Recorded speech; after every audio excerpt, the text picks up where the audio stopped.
Screen पे एक tweet देख रहे हैं जो ईरान की एम्बेसी जो भारत में है उसके द्वारा ये ट्वीट की गई है और भारत के ऊपर ऐतराज जताया गया है। जानेंगे ईरान को क्या तकलीफ है। तो वहीं दूसरी तरफ इजराइल ने अब भारत के साथ दो बड़े समझौते किए हैं। भारत के डिफेंस सेक्टर में एक लंबी छलांग है। जियोपॉलिटिक्स में बहुत कुछ चल रहा है। हमेशा की तरह वर्ल्ड मिरर के इस एपिसोड में जानने को मिलेगा बहुत कुछ, इसलिए वीडियो को अंत तक जरूर देखें। स्क्रीन पर जिस देश को देख रहे हैं ये देश है ईरान। और ईरान की बात करें तो ईरान भारत का दोस्त रहा है और पाकिस्तान को दरकिनार करके भारत को अफगानिस्तान रास्ते मध्य एशिया में कारोबार करने के लिए ये रास्ता देता है। आपको याद होगा अफगानिस्तान से जब ट्रक पाकिस्तान से होते हुए भारत की तरफ आ रहे थे तो अचानक से पाकिस्तान ने रोक लगा दी थी, जिसके बाद चाबहार का रास्ता पकड़ा गया था। भारत से ईरान के चाबहार से अफगानिस्तान या सेंट्रल एशिया में भारत व्यापार करता है। ईरान भारत का सालों से सहयोगी भी रहा है, लेकिन इस बार ईरान थोड़ा नाराज नजर आ रहा है। भारतीय मीडिया के कुछ वर्ग के नाराज है। कथित तौर पर भारतीय मीडिया में ईरान के supreme leader Ayatollah Ali Khamenei को लेकर कुछ ऐसी बातें कही गई जिसे दिल्ली में ईरानी दूतावास ने आपत्तिजनक बताया है। इसकी कड़ी आलोचना भी की है। दिल्ली स्थित ईरानी दूतावास की तरफ से एक बयान जारी किया गया और भारतीय मीडिया को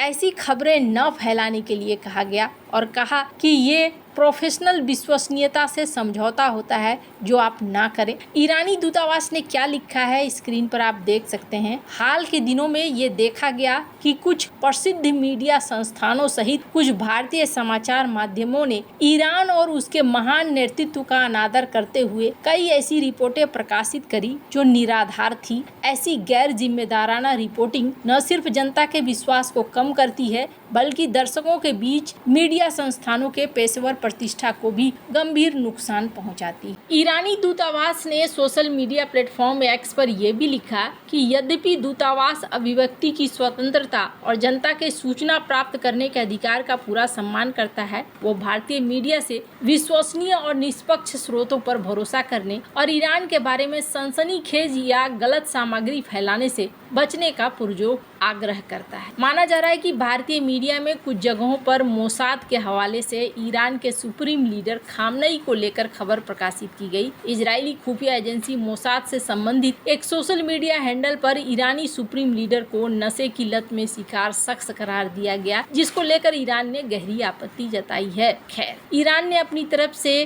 कई अकाउंट्स को कहा है कि अकाउंट्स प्रोपेगेंडा फैलाने वाले अकाउंट है। आपको बता दें भारत के लिए ईरान और इजराइल दोनों ही महत्वपूर्ण साझेदार, दोस्त और गहरे रिश्ते वाले देश हैं। इसलिए ईरान और इजराइल के बीच हालिया संघर्ष के दौरान भी भारत ने संतुलित रुख अपनाया था, लेकिन मीडिया में रिपोर्टिंग करते हुए कुछ चीजों का ध्यान रखा जाना चाहिए। यही ईरान की एम्बेसी समझा रही है। खैर, जहां ईरान के साथ हमारे आर्थिक संबंध बहुत ही बढ़िया हैं, वहीं दूसरी तरफ अगर इजराइल की बात करें तो इजराइल के साथ अभी हमारे डिफेंस के समझौते जो हैं बहुत तेजी से आगे बढ़ रहे हैं। हमने आपको बताया था हाल ही में इजराइल का प्रतिनिधिमंडल भारत आया था और भारत के प्रतिनिधिमंडल से मुलाकात के बाद कई चीजें तय की गई थी। अब इसी क्रम में देखने को मिल रहा है कि धड़ाधड़ कुछ परिवर्तन हो रहे हैं और ये परिवर्तन ना बहुत ज्यादा जरूरी है। क्यों जरूरी है? स्क्रीन पर एक आर्टिकल देखिए। तुर्की ने हाल ही में इंटरनेशनल डिफेंस इंडस्ट्री फेयर में अपनी सबसे शक्तिशाली गैर परमाणु बम गजाब को दिखलाया है। 970 केजी का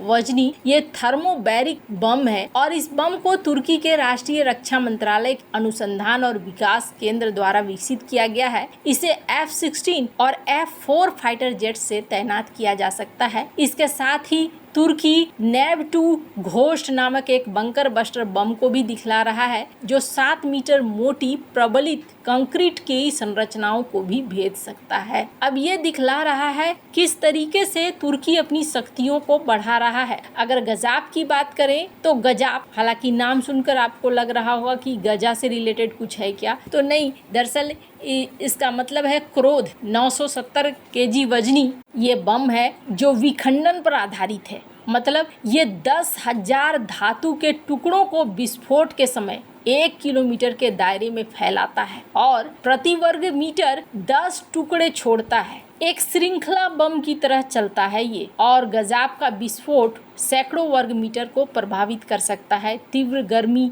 दबाव पैदा होता है जो मानव शरीर को गंभीर नुकसान पहुंचा सकता है। लगातार तुर्की अपने डिफेंस की शक्तियों में बदलाव कर रहा है, और ये बदलाव न तो भारत के लिए सही है और न ही इजराइल के लिए सही है। तुर्की जिस तरीके से भारत के आसपास अपने दोस्तों को बढ़ा रहा है, चाहे वो बांग्लादेश में एंट्री करना हो या फिर पाकिस्तान में एंट्री करना हो, ये तुर्की की अच्छी नीयत को नहीं दिखला रहा है। खास तौर पर तुर्की की भारत के प्रति नीयत यहाँ पर साफ साफ दिख रही है कि तुर्की गलत दिशा में जा रहा है। वहीं दूसरी तरफ इजराइल के लिए समस्या ये है कि ऑटोमन साम्राज्य अगर स्थापित करना चाहते हैं अर्दोगन, तो ऑटोमन साम्राज्य में इजराइल भी कहीं ना कहीं आता है, और सीरिया पहला ठिकाना है। आज की डेट में तुर्की को इजराइल अपना एक आने वाला दुश्मन मान रहा है, और हमने देखा भी कि किस तरीके से F-35 विमान की खरीद पर रोक लगवा दी इजराइल ने कहीं ना कहीं अमेरिका को